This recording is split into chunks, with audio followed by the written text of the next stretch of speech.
You might have already heard about Google's Pixel phone lineup. Their latest flagship is the Pixel 4.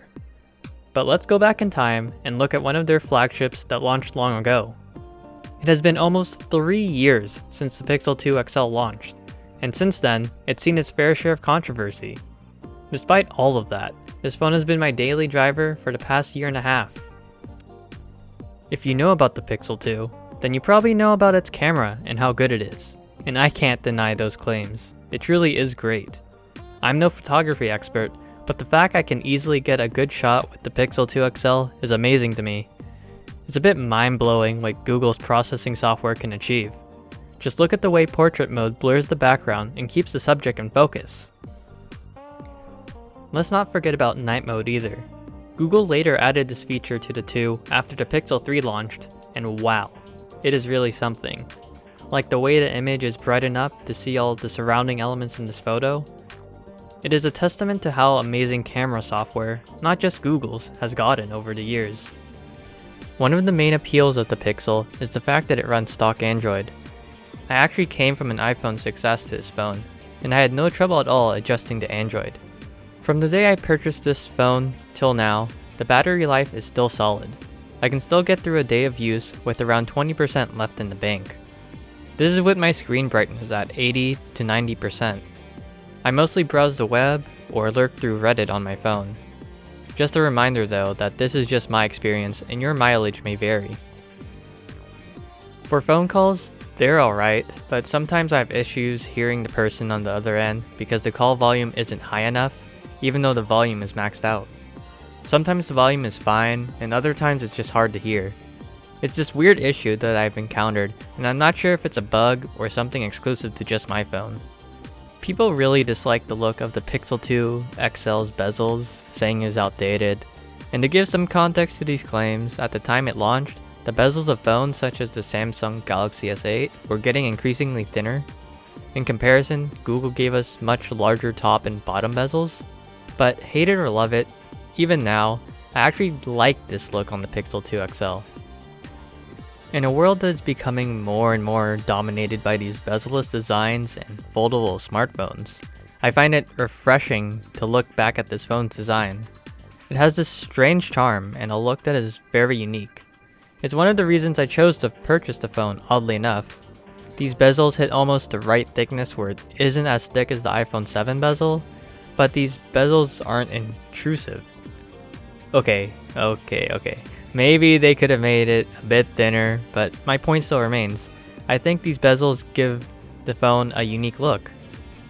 So sure, the top and bottom bezels are a bit bigger than the competition, but this size allows for 2 front-facing speakers. And I think in a time where phone bezels are getting too small to house a speaker, that we often forget having this luxury. These speakers sound great and can get pretty loud when put to the max. The phone uses USB-C to charge, and if you've already noticed, there's no headphone jack.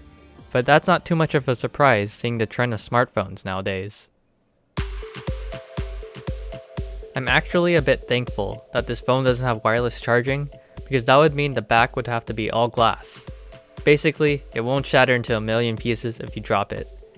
Instead, we get this aluminum back coated in plastic and a small top section made from glass. This plastic coating provides a smooth and cool feeling in the hand, and if I ever had to go caseless on a phone, this would be my pick. And I don't even have to worry about fingerprints. Another feature that is subtle, but is much appreciated, is now playing. The Pixel listens to the surrounding environment, and if music is playing, tell you what song it is on your screen. It doesn't work all the time, especially in areas with a lot of background noise, or if it's a relatively obscure song. But I've been surprised by how many songs my Pixel has been able to accurately identify. The Pixel also has a history of all the songs it has identified in the settings, which is a nice touch. Now to the biggest complaint with the phone, the screen. The screen caused so much uproar in the community when it first launched. Was this backlash justified? While it was a bit exaggerated, I would say so. This phone launched with a premium price up there with the flagships from Apple and Samsung. And what, we got a subpar screen in comparison to those phones? One of the gripes at launch with the phone was the washed out colors. Google fixed this with a software update, that allowed users to select what color profile they wanted from 3 color modes: natural, boosted, and saturated. Other issues with the screen are blue shift and black smearing. Both are true for me. With the blue shift, my screen only turns bluish if I tilt the phone at an angle. If the phone is facing me, everything is fine. Honestly, I just got used to the blue shift, and it isn't as bad as people make it out to be.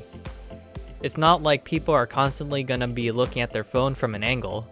Or maybe they will, and, well, maybe this isn't the phone for you then. It actually took me a while into my usage of the phone to experience the black smearing. It only happens when something black is on your screen, and the screen is at its dimmest brightness setting. Is it that annoying? Not to me. It's rare that I would even have my brightness that low. I just wanted to highlight that this issue does exist. And let's not forget one of the big issues, burn-in. Early on, people reported that their Pixel 2 XL screen was already experiencing burn-in. Not very reassuring at the time if you wanted to get the phone. But in response, Google decreased the max brightness of the screen.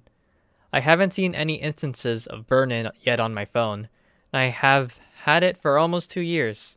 Good signs, I suppose? Even with all of that said, the screen never bothered me. I think the screen is good and it's colorful. Maybe it doesn't match up with the Samsungs or Apples, but I never noticed. Okay, now it's time to take a step back and put the Pixel 2 XL into context with the rest of the smartphone market in 2020. And to be honest, not much has truly changed from the 3 years that the Pixel 2 came out. Phones are becoming bezel-less, causing manufacturers to figure out creative ways to handle the front-facing camera. We're almost at the end of Google's guaranteed update support for the phone as well. In my opinion, the Pixel 2 XL has held up well against time, and is still a great phone. There aren't many Android phones that have a bunch of great features, like an amazing camera or clean software at this price range. If you can get this phone for around $100 to $120 and even $200, it would be a steal. Just keep in mind the guaranteed update support that ends soon. In 2020, the Pixel 2 XL is a great option for a more budget phone.